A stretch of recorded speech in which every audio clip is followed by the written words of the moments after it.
میں تو اب بھی کہہ چکا حضرت آیت اللہ کی خدمت میں، میں نے کہا کہ قیادت اور نمائندے ولی فقی کے مسئلے پر میں اجازت نہیں دیتا ہوں کو کسی سے بحث کرے. جو مانتا ہے تو مانے، نہیں مانتا ہے تو اپنا راستہ لے، کوئی پرابلم نہیں ہے. مت کسی سے آپ جھگڑیں، کسی سے الجھے نہیں، کسی سے بحث نہ کریں ان موضوعات پہ. بحث ہے نظریہ قیادت کی، اور دوسری بحث ہے اس نظریہ قیادت کے تحت جو قومی پلیٹ فارم قائم کیا گیا. اس وقت اس کا نام مطالبات کمیٹی تھا، اور جب مفتی جعفر حسین کا دور آیا تو اس کا نام تحریک نفاذ فقہ جعفریہ تھا.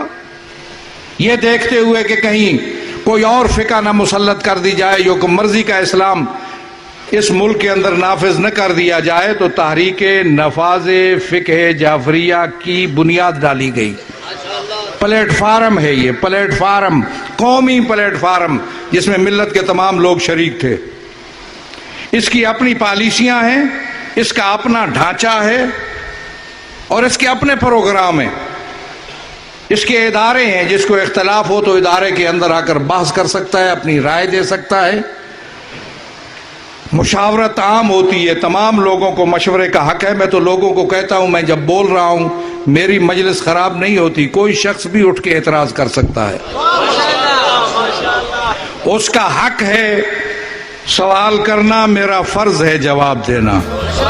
کوئی سا سوال بھی کر سکتا ہے مہذب انداز میں. اس لیے میں سمجھتا ہوں کہ قومی پلیٹ فارم موجود ہے. اختلاف کرنا چاہتے ہو، آؤ قومی پلیٹ فارم کے اداروں کے اندر بیٹھ کر، یا اداروں میں جو لوگ موجود ہیں ان کے ذریعے اپنا نقطہ نگاہ پہنچاؤ. میں عام آدمی سے بھی مشورہ کرتا ہوں، بزرگوں سے تو ظاہر ہے حق ہے، وہ مشورے کے اہل ہیں.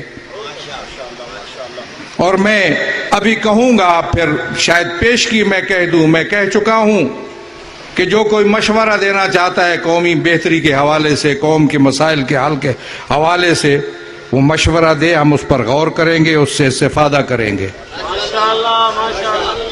ورنہ کسی کو بات کی اجازت نہیں ہے. اگر کوئی قابل عمل مشورہ نہیں دے سکتے ہو تو پھر سن لو، بات وہ ہوگی جو ہم کہیں گے، لازم ہوگا اس پر عمل، جو ہم جو رہنمائی کریں گے اس پر عمل کرنا لازم. کسی کو پھر بولنے کا حق نہیں ہے.